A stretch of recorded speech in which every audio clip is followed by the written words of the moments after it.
Somebody's Luggage, a collection of themed short stories by Charles Dickens and other Victorian writers. Eminent London headwaiter Mr Christopher has discovered and purchased a mysterious set of luggage that had been abandoned by its owner in the private hotel and dining establishment where he works. In specific items of the luggage, there is a set of handwritten papers, each containing a story written by the luggage's owner, who is known only to Mr Christopher as somebody. Episode 6, Discovered in His Hatbox, Part 2 of the story of the Obliging Mr Blorage by Cecilia Stretton. When Mr Blorage woke the next morning, he was reminded by a slight headache that something unusual had occurred, but he came out of his cold bath as lively and fresh as if he were the combined essences of 2 or 3 dozen Mr Blorages.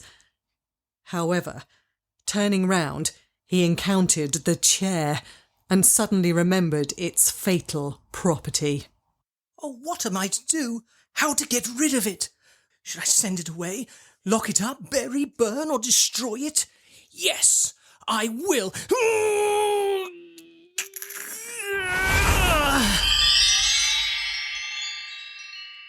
Lady Verita? It is of no use, Dick. This chair was not enchanted merely for your whim. Sit down and listen to me. Lend me your watch, Dick, to sit upon. Yes, ma'am.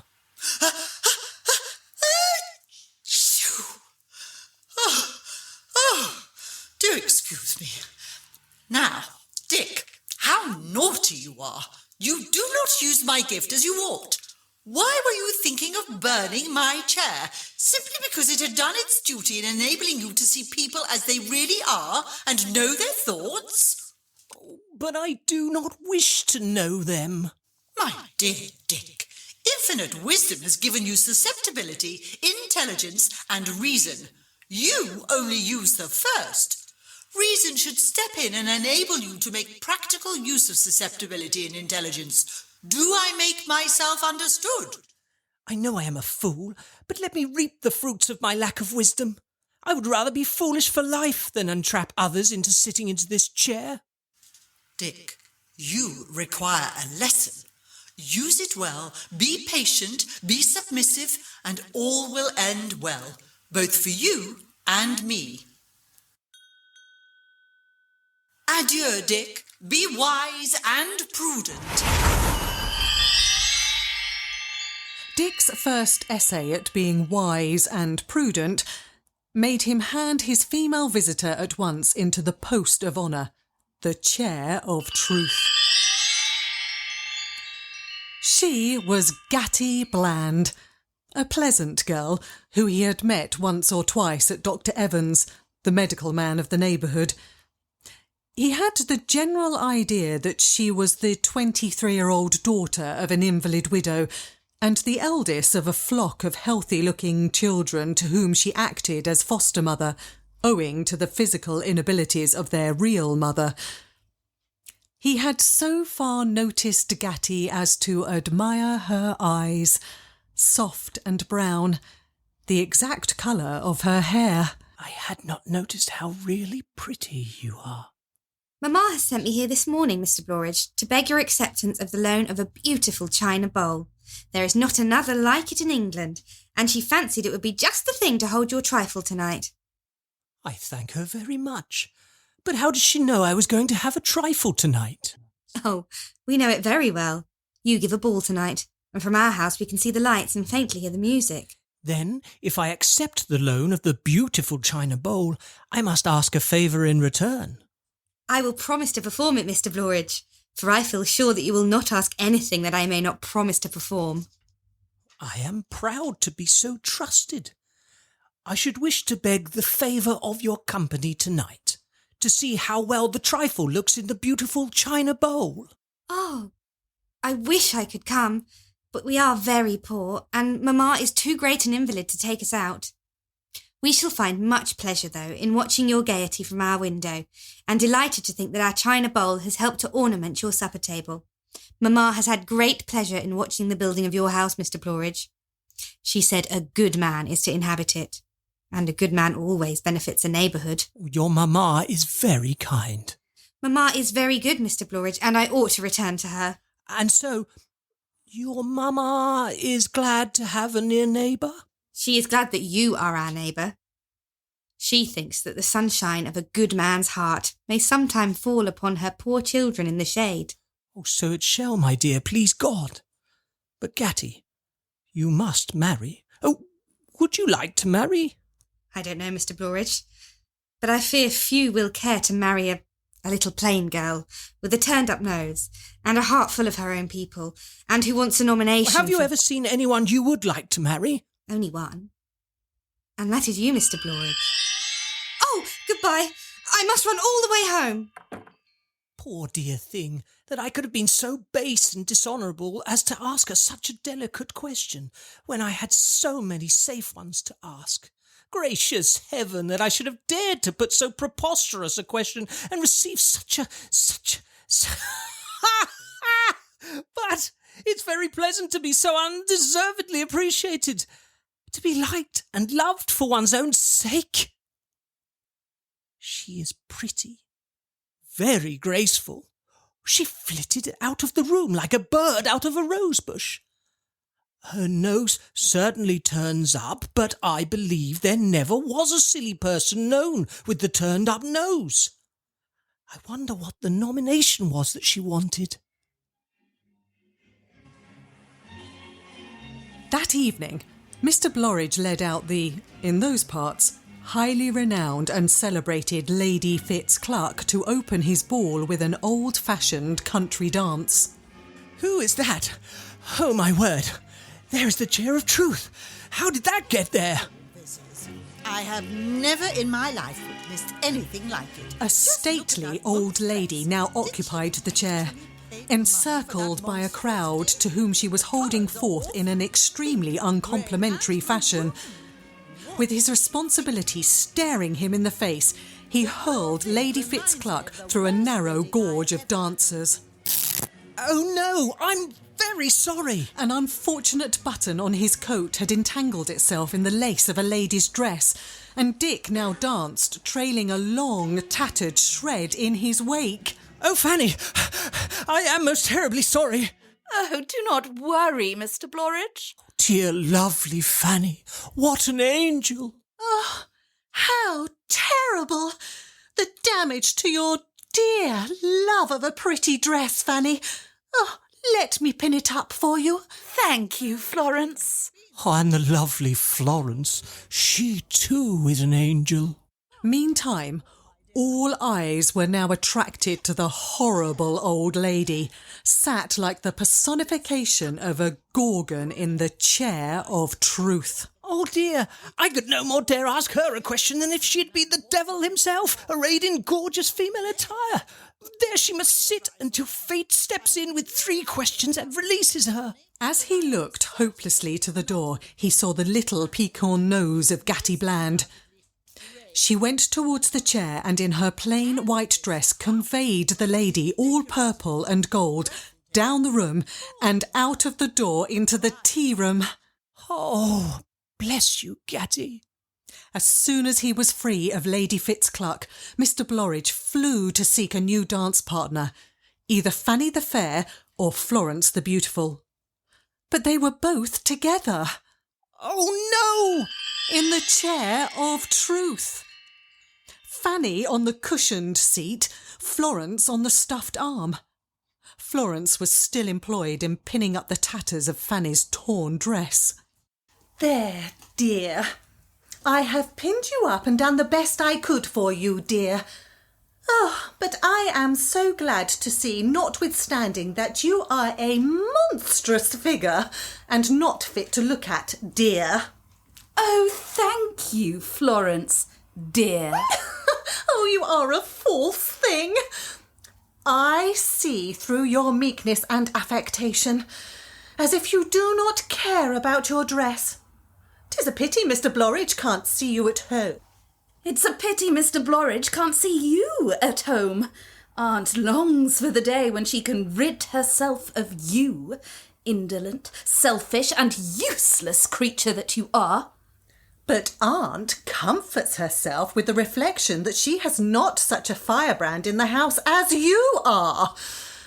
She can well afford to put up with a little indolence where there is so much good temper.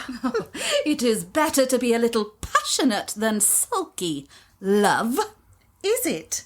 Love? Mr. Blorage is the best judge of that. We all have our tempers, and you don't expect a perfect wife, do you, Mr. Blorage? I am very imperfect myself. Oh, no, Mr. Blorage. You are everything that is nice and good-tempered. And this is such a love of a house that no one could be unhappy here. You would always be cross and fractious, Fanny. And you would always be rude and boisterous, Florence. You are a shrew, and you know you are. You are a hoyden, and you know you are. I am ashamed of you, my darling. I am disgusted with you, my precious. Ladies! She has the vilest temper, Mr. Blorage. She can't speak a word of truth, Mr. Blorage. Oh, throw your handkerchief to me, Mr. Blorage. No, throw it to me, Mr. Blorage. No, to me. Please, over here. To me. Throw it to me. Please throw it to me. Would you please throw it?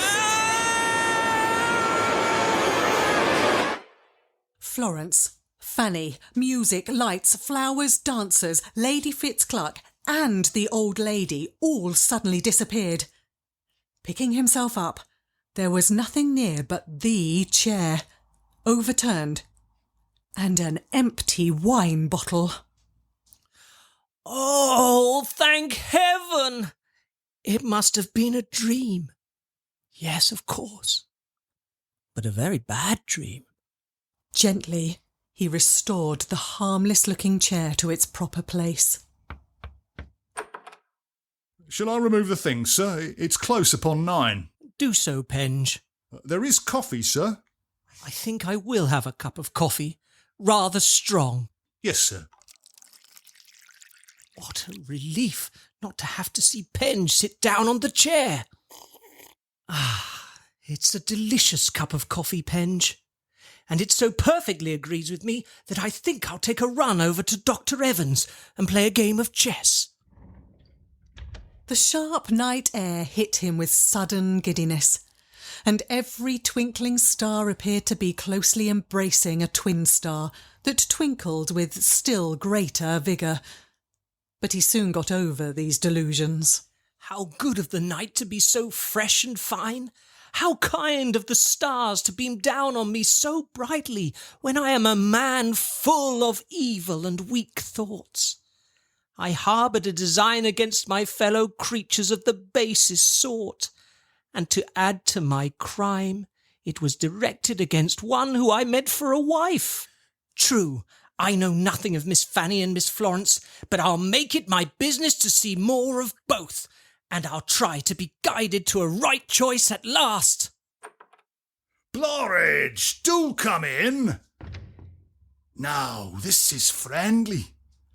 I've had a very anxious case which has caused me much worry these past 3 days. It is happily past the crisis now, and I was just saying to my wife how I should enjoy your stepping in. Well, I'm heartily glad I came. Of course you are. You are always kind and seasonable.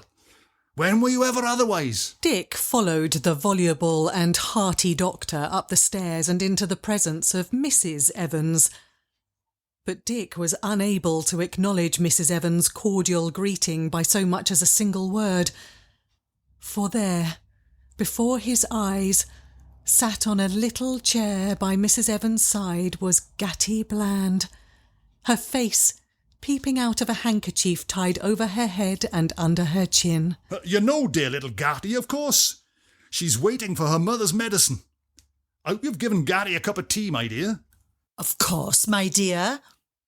Dick sat down and awaited with the calm composure of a victim of fate for Miss Bland to offer him the use of her mother's beautiful china bowl.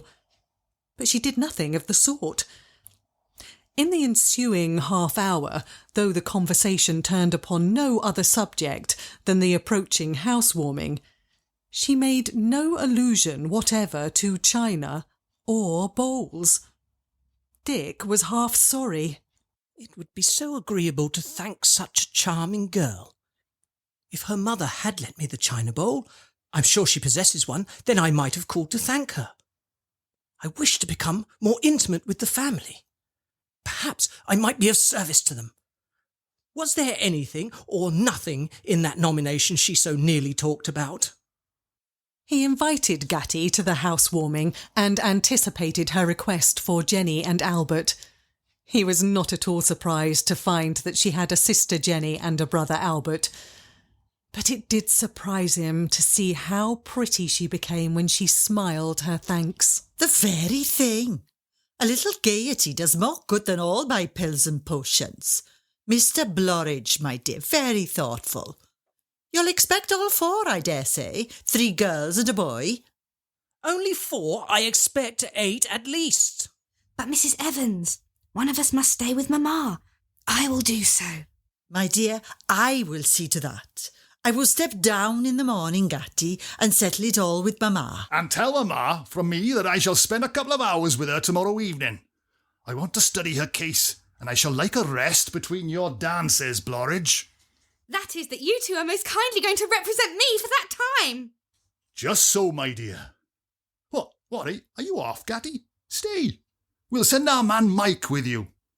The railway has brought a lot of ill-looking people about recently. Let me take you home, Miss Bland.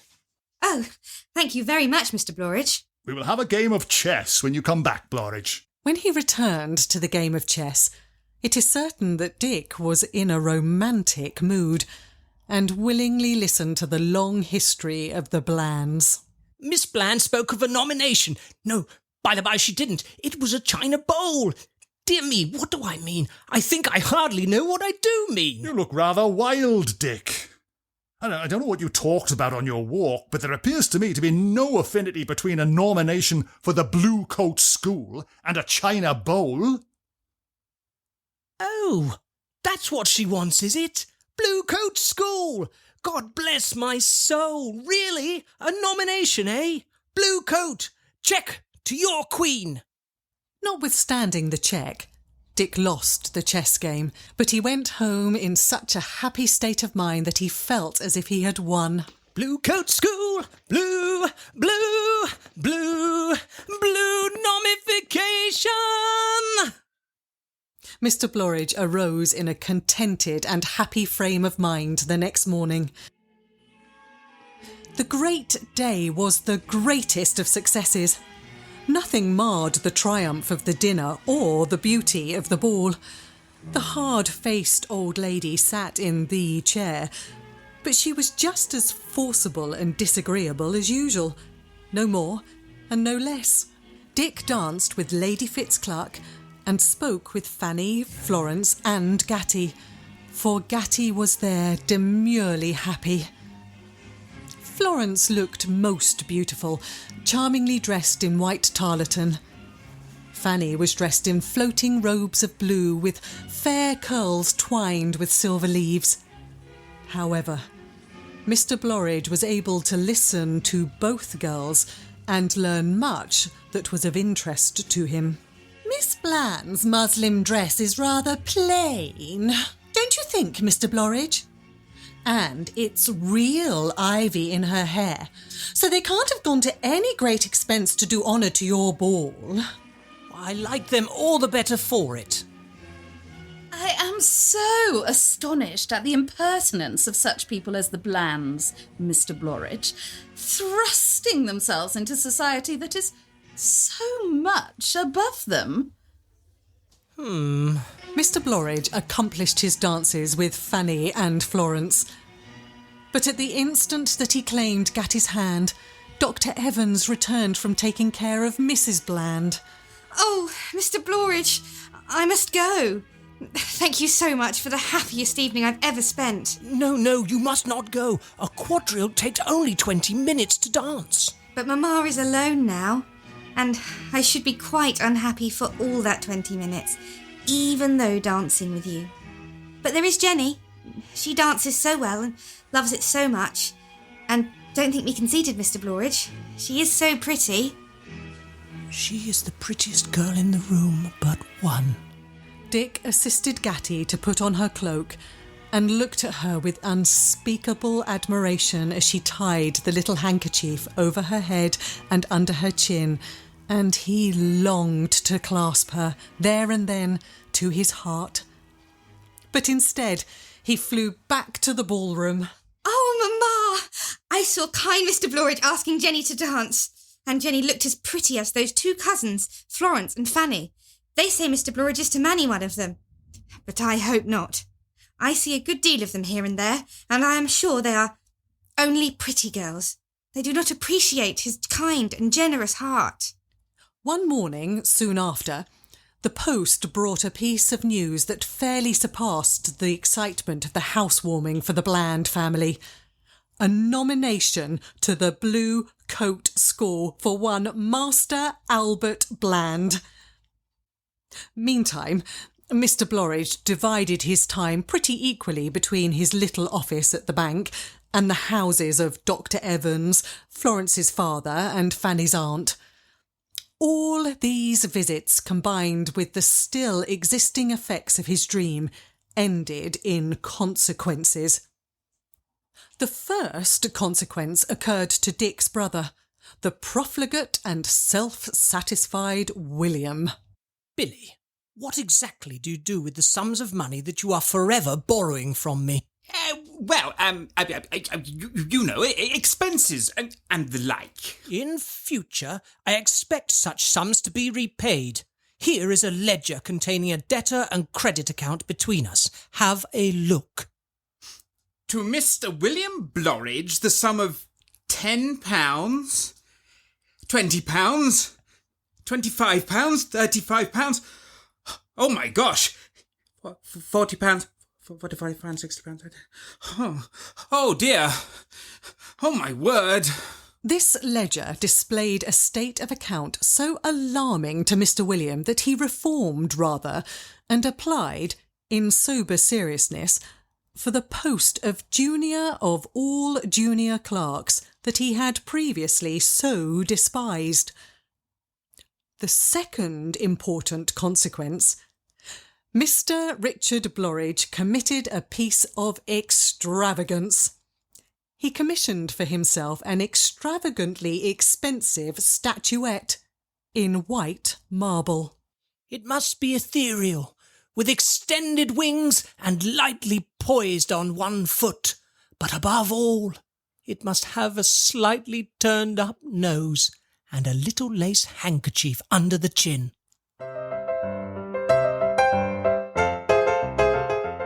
On New Year's Eve, 10 years after the conclusion of these events, Mr Blorage is in his dining room.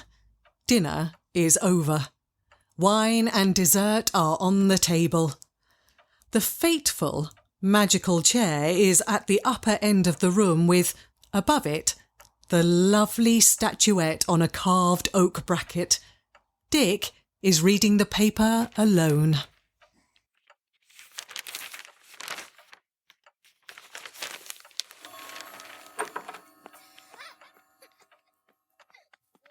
Ha ha! Come in, my lovely little ones. How are you? What have you been doing? Mamma prepares their dessert. There is a chair missing at the table. Let me sit down in this one.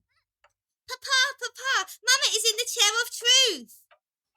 Then let us question her. Mamma, are you happy? Happy as angels are said to be. Do you love us? As my life. Gatty Bland. Have you ever repented marrying Dick Blorage? Oh, never, ever.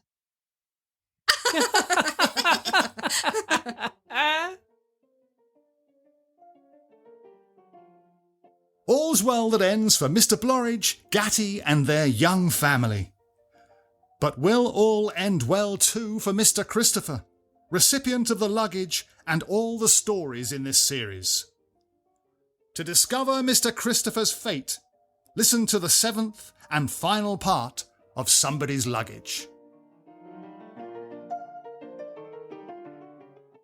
In the Obliging Mr Blorage, episodes 5 and 6 in the Somebody's Luggage series, Mr Richard Blorage, Dick, was inhabited by Ed Clark, with narration provided expertly by Lisa Nightingale, who also gave us a highly indolent Florence. Richard Vince was suitably spoilt and petulant as Billy, Mr Blorage's brother, as was Ellen, Mr Blorage's nearly fiancée, who was rendered in true spirit by Emma Willits, who also took on the part of the fiery Fanny. Jim Newberry was Penge the butler, and S.J. Vant gave us a practically perfect Lady Verita. Last, but very much not least, Gatty Bland was rendered in all her goodness by Hannah Newell. All other parts were played by members of this cast. The episodes were adapted, produced and directed by Jim Newberry, with all sound and effects engineered and created by Robbie Burgess. They are a joint venture between Revenge FM and Uptick Productions.